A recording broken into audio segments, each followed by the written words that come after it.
we have to find 325% of 28.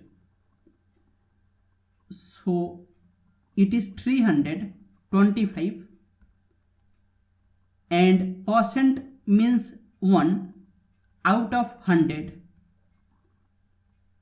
and of means multiplication, and 28,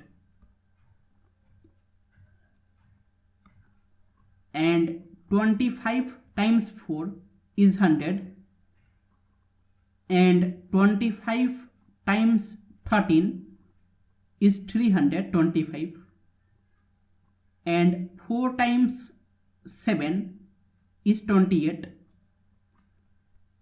So it is 13 times 7 by 1, that will be 91.